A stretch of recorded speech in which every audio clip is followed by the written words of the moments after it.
My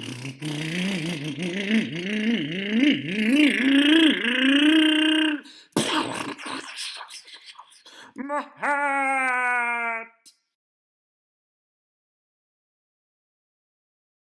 Alright, so now I'm going to continue on with the front ends. Now, the front bulkhead is already installed. I had to install this. This was sort of an emergency install, so I wasn't able to make a video, but I'm going to tell you the steps right now. So, you will have to remove the shock tower, these 4 screws. You don't really have to remove much more than that on top. That's it. For the shock tower, and then there's 2 screws here on this side. You can't really see them. If I point to them, there's 1, 2, and then 3 and 4. So you're going to remove those 4 screws there. Now here, the reason why those screws, you can see them there, they're black, is because I decided to replace them with hex screws. That's why it's not the silver stock screws that you would use. I figured I might as well. I don't really like Phillips screws. I like hex screws. So I did replace those. Actually, I didn't replace them because I wanted to. I replaced them because I had to. I apologize. The bulkhead, front bulkhead, will actually come with hex screws here because you have to use a nut. So you have to use nuts here to hold the screws. That's one thing I didn't really like about this RPM bulkhead, the fact that I had to use nuts. And this is secure, this part here, and this was pretty easy. So for this part, put a nut in there, and then put the screw on the driver, and then run the screw through, and then thread it on, and then go ahead and get them close. Once you have both of them and everything assembled, then you tighten all 4 so that everything lines up. Now, these over here, these screws, they come in the kit as well, and they're going to be hex screws. So if you had Phillips screws, you're going to end up with a combination of hex and Phillips, unless you replace all the Phillips, which is something to consider. These over here are a pain. A little recommendation is set the nut. Well, these on the outside are not bad. So set the nut, drive the screw. But the ones back here behind the arm, it is easier to install if the whole thing is removed, but I didn't remove the entire thing. So one little thing that you can do is put something there. So put the nut in there, and then you can put a little bit of glue, a little bit of grease, whatever it is, just to kind of make it stick, hold it in place, or use some pliers and then drive the screw in through there. So you will have a nut. Let's see if you can see them. Yeah, you can see them. And then there's the other one. So you're going to have those 2 on each side, and then you're going to have the 2 here on each side. So you're going to end up with a total of 8 nuts that you have to install. Now the pins for the arms, those are going to be the same. Those go right in, but I do recommend that you ream this a little so that things move freely. The other modification you're going to have to do to this bulkhead is right where the arms sit, right in there, you will have to grab either a blade and remove material, or you will have to just use a file and start filing. But that's what you would do. So that would be the upgrade process for this, and then after that you just reinstall everything. Oh, sorry, I forgot to mention, you do have to remove the skid plate with the little plate, but then once you install this, it'll be attached. So you do have to remove these here as well, just to fit the other ones. But just to sum up, you remove these 4, remove the top 4, remove the hinge pins, remove your shafts, and then remove these here, and then you can pull everything out if you don't want to disassemble the entire front end. So that's one way of doing it. Now for the next bit of upgrades that we're doing, now this was really more of a replacement, and I figured might as well get the RPM one. This truck here had a broken front end, so I ended up buying this kit right here, 4963. So we have 4963. This is the Traxxas front and rear bumper mounts.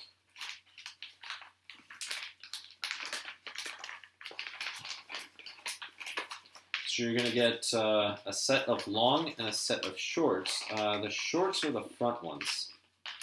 You're also going to get some hardware, so just be careful not to drop the hardware. And unfortunately, it is Phillips. It would have been nice if they were hexes, but nope, they will not convert over. You have to use those. So these are going to be spares, just in case I break the rear ones. And I have a bunch of Phillips here. So for these here, these are just going to attach right here in these holes. And I'm going to put one of these screws in there. All right. You are going to run into trouble, and the reason why is you're going to need nuts for these. And this doesn't come with them. This doesn't come with them. So that's going to be issue number one. Now, we also want to put this bumper on, which is RPM 8105. Part number's up here, 8105.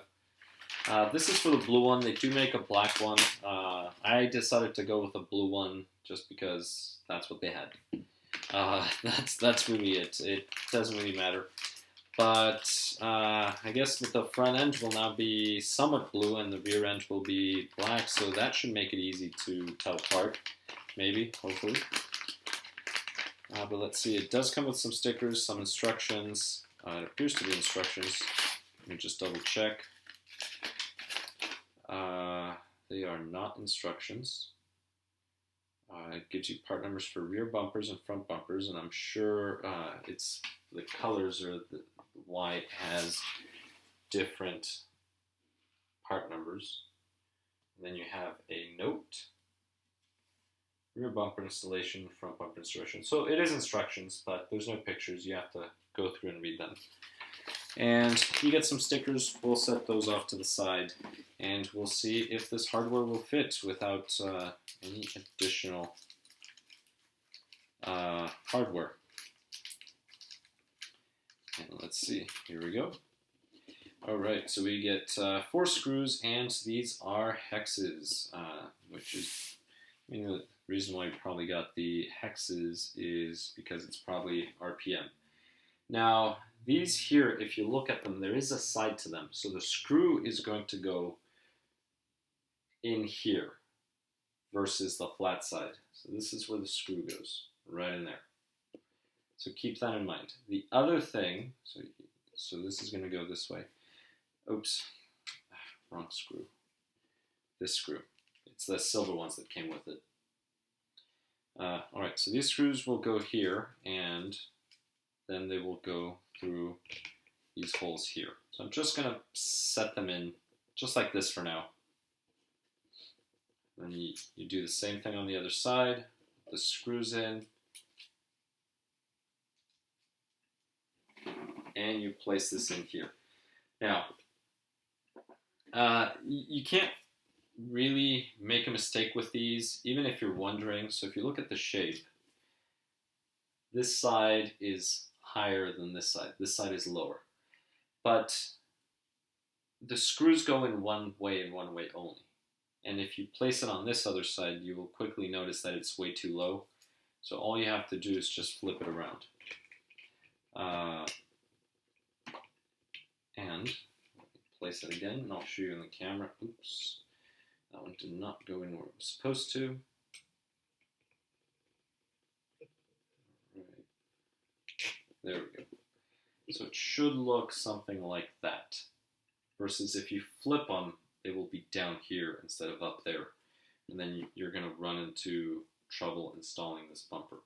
Now, this bumper here, again, you can always just test fit it, set it down, see if that looks right, flip it over, see if that looks right, and then just based on the look, you can decide, well, let's see, which way should it go? Should it go this way or should it go the other way? And to be honest, I mean, it doesn't go this way, it goes the other way, but it doesn't look bad upside down. It doesn't look bad at all. But I'm going to place it this way. And this one should go ahead and thread in. Let me just check. Oh, those are tight. That's a tight fit. All right, let me run these in. So I'm just pushing them through, but it is a tight fit. And it looks like a 2.5 millimeter driver will be needed for this.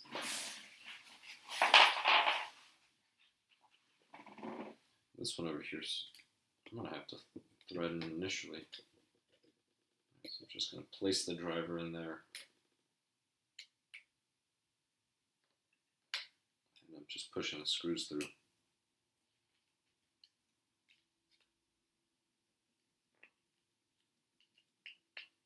There we go. And now I'm just going to mount this.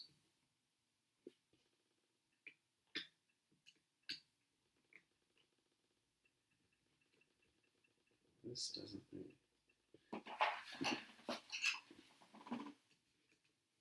Alright. Yeah, it is a 2.5, but it won't go in the screw well. So the screws are not very well made. You know, I have a feeling these are standard, not metric.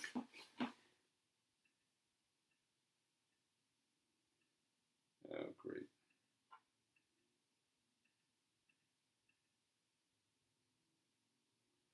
Let's see. So they have different screws. So I'm going to look at my parts box.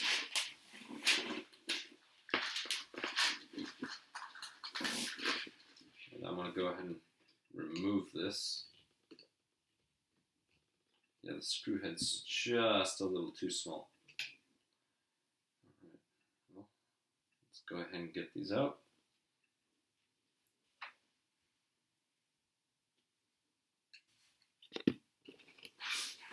Alright, so I have these stainless steel screws that I'm going to use. I accidentally took out 5 of them. Alright. Well, I'll put the other one back. But these here will use my 2.5 driver without problems. There we go.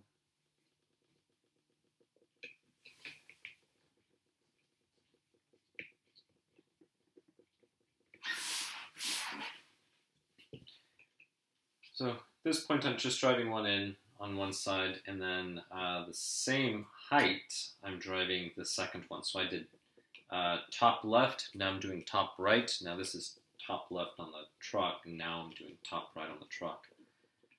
But it's looking pretty good. Alright, so let me just show you, I'm not going to drive them all the way in. Let me just show you what it would look like with the bumper upside down. It actually looks pretty cool. So that's what it would look like. And I'm going to go ahead and flip it now. Just want to show you.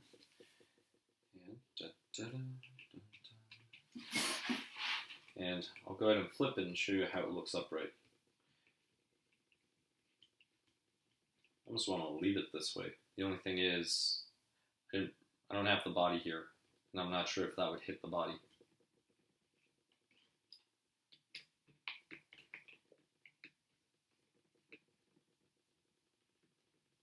That's why I didn't drive them all the way in.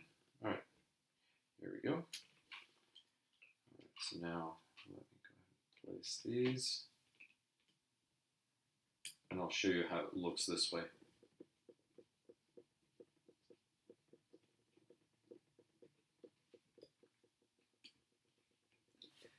So like I mentioned before, restoring a Tmaxx is going to cost quite a bit.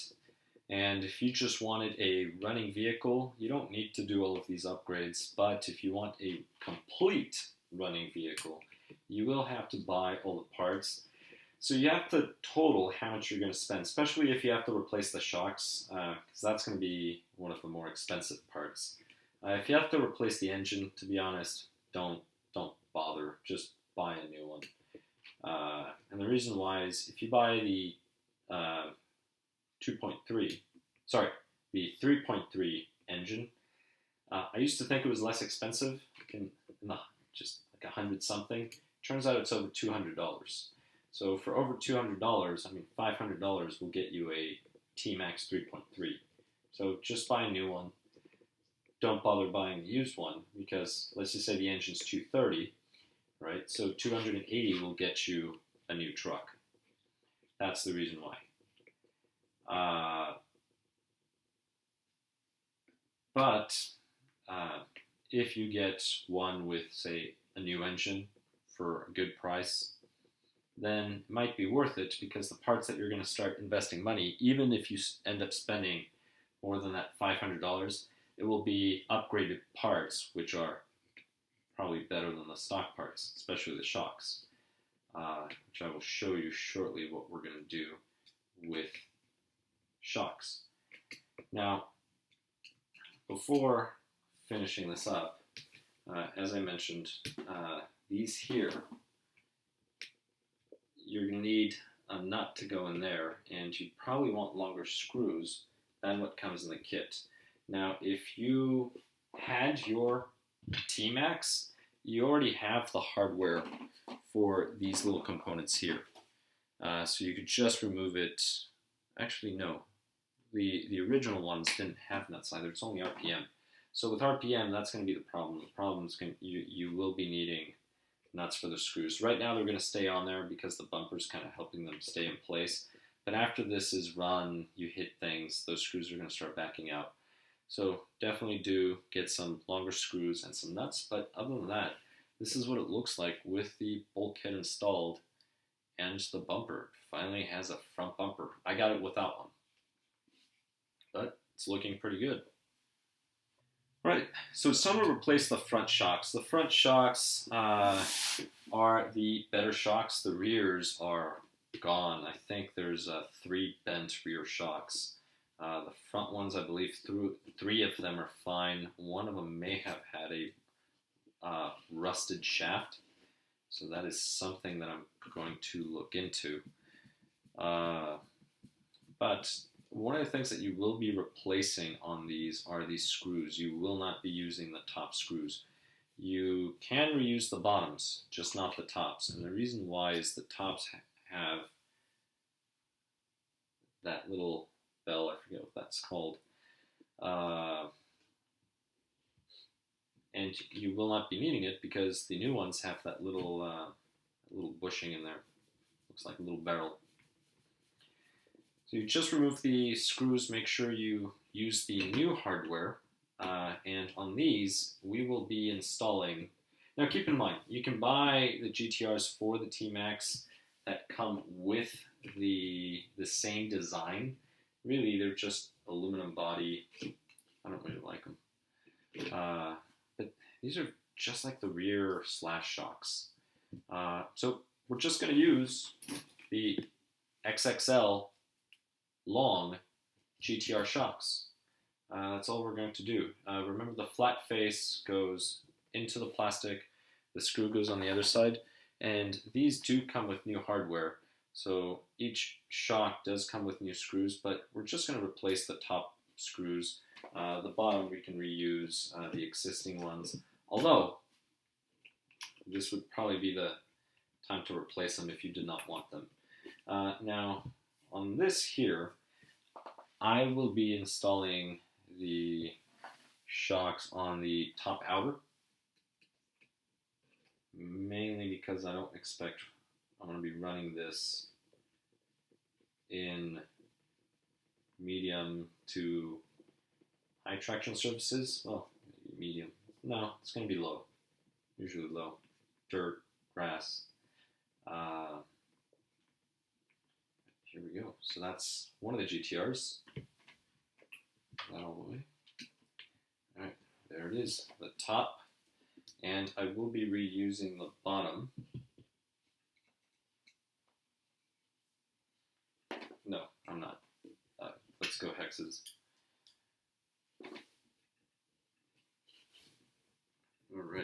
these may actually be too long for the purpose of this. Yeah, they are too long. So I'm going to go ahead and just grab some shorter screws. And they're not that much shorter, I just don't want them to come out of the plastic area too far out.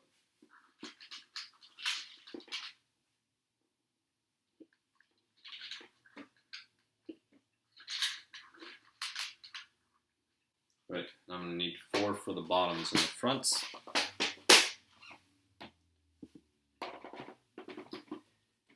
And here we go. Alright, so the bottom shock, and I will do this on the lower inner. So it'll be lower inner, top outer. For now, I may, once I run it, I may change this, but for now, that's where I'm installing it. And that is it. Alright, so we have one of them. Let's just go ahead and install them all. These are the shorts. I need a long. I'm doing the long ones on the top. And long story short, we're seeing how this fits, and then I'm going to tell you what I think.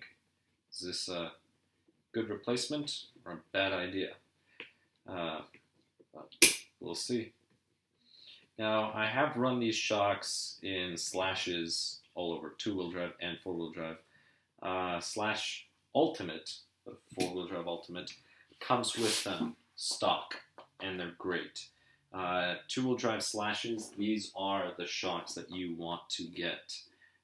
The stock plastic shocks are not very good. You're going to be blowing the caps off when you take big jumps, and then once you replace them with aluminum caps, you will be bending the shafts. That's generally the next part. GTRs, I have not had a problem with GTRs on any of those vehicles. Right, the fronts are installed. Now we're going to do the front rears.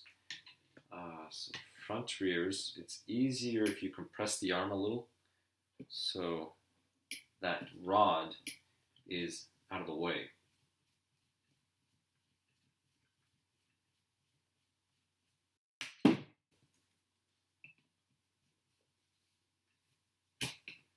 There it is, and there's the old hardware. Now we have to remove this one up here.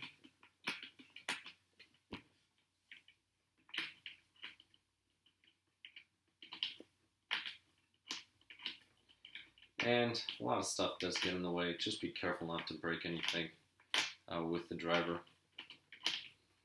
But the rear, you do have to remove the rear in order to replace the shocks.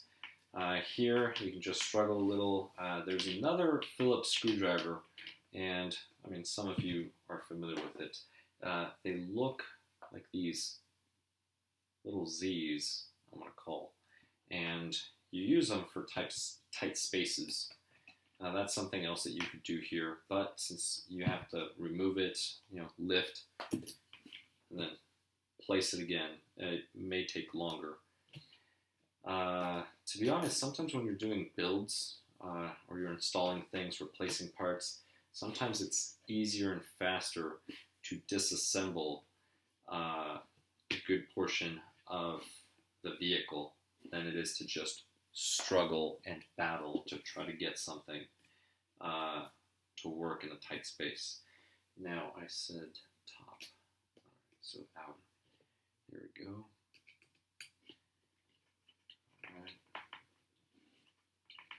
Like, so for example, right now, considering the tune pipe's attached by only one screw, it would be a good idea to remove the tune pipe. Therefore, this is a bad example because I'm not removing it.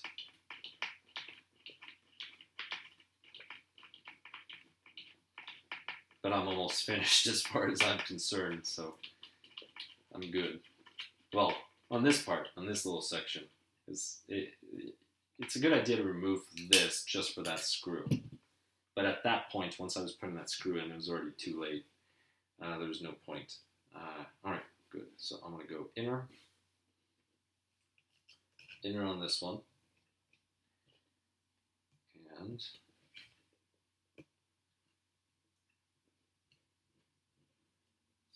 not getting it in the correct place, am I? Yes, I am.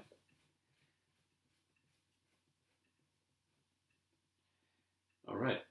Now this side has both shocks installed, and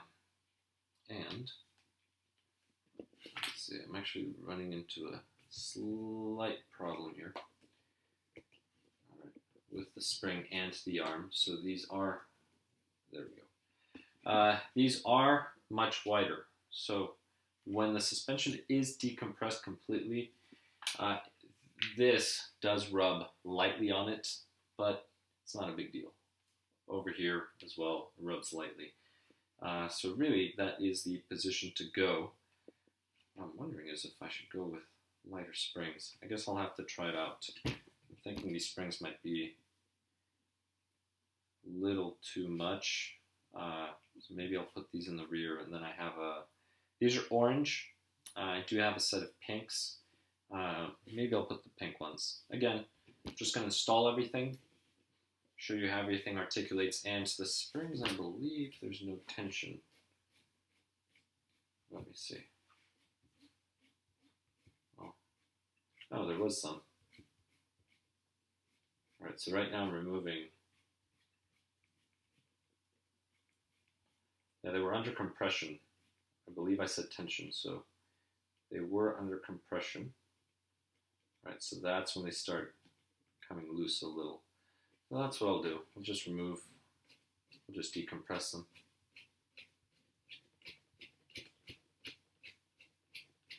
Do not over decompress, or else the spring will jump up and down and your suspension will not work properly. But here, to be honest, it looks that if you just drive them down about 3.5 millimeters, oh, maybe less. I'm counting about 4 threads. You should be fine. Yeah, that should be fine. They're just compressed. All right, let's do this one too. Like I said, it's about 4 threads. There. If you're looking straight, if you look down, this dips down, so then you would see more threads. So just keep that in mind. All right, let's see. Will this get in the way? It will get in the way. And that's where stubby comes in. Stubby drivers are very, very good drivers. They're handy for small places.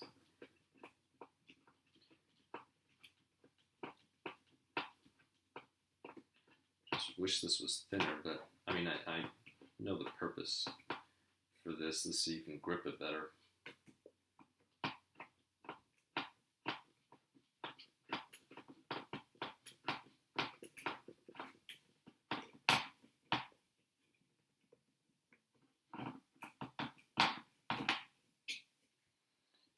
There's a piece of hardware,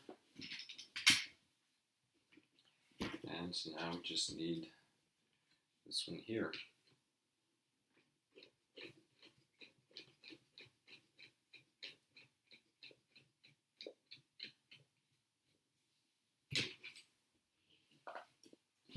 That is it, and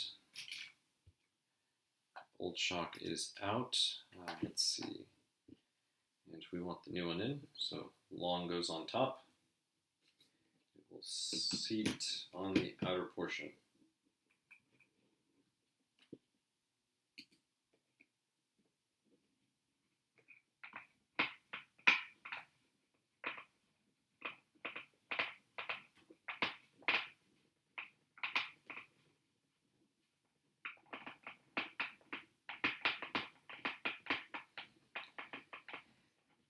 So again, these GTR shocks, the reason why I chose them, they are a little more expensive. As I've mentioned in other videos, you're looking at about $150 for just the entire set. And by set, you're really buying 2 sets. Because remember, this uses 4 shocks in the front, 4 in the rear, so you have 2 per wheel. But they are much better. The shafts are stronger, they are thicker shafts versus the stock ones. The stock ones, as I've mentioned, they are just like the rear shocks on a Traxxas / two-wheel drive. So not the best in the world. I mean, they did the job at the time. That is probably why they used two shocks. It was because that's what they had, and it just made sense to reuse parts. Now, as you see with some of the other vehicles, they're no longer using them on the new models that are coming out. I'm not referring to Tmaxx. I'm referring to a Max, for example. Whereas a Max uses a true big bore shock versus Tmaxx big bores were not really big bores, to be honest. Let's see. So this has to go over here. Let's see if I can place this in the correct spot on the first try. There we go. All right. Not bad. Not bad. All right. There we go. And make sure that the springs are seated properly. There goes one screw from the bumper. If you've been watching, you get the nuts to go in there. Shocks look good. Arms move well. That's it. So suspension decompresses. This is strange. Alright, well.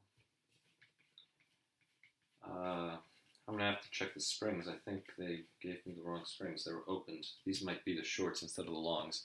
But anyway, you have the shocks right here, and that's what you're looking at. So, seem to work fine. I just need to check the springs. These do look long, these look short. I didn't check, so just make sure you check and you get both longs, or else you're going to end up with different spring rates on different shocks, and that's going to make a difference for the suspension. You want the same front and rear, but you know, that's an easy fix, not too big. The point, though, is that these do fit. So now I have much better shocks, aluminum bodies with much stronger shafts. And these aluminum bodies, if you're wondering, well, what about the GTRs made for the Tmaxx, or the GTR version for the Tmaxx? Yes, they are aluminum, but the bore, they're about the diameter, they're probably narrower by at least a millimeter. I don't quite remember. So these can hold, these have more oil capacity. That's the reason why. In a vehicle this heavy, I want more oil capacity. I want a bigger bore. And these work great. Just going to have to replace the springs. But other than that, thank you so much for watching.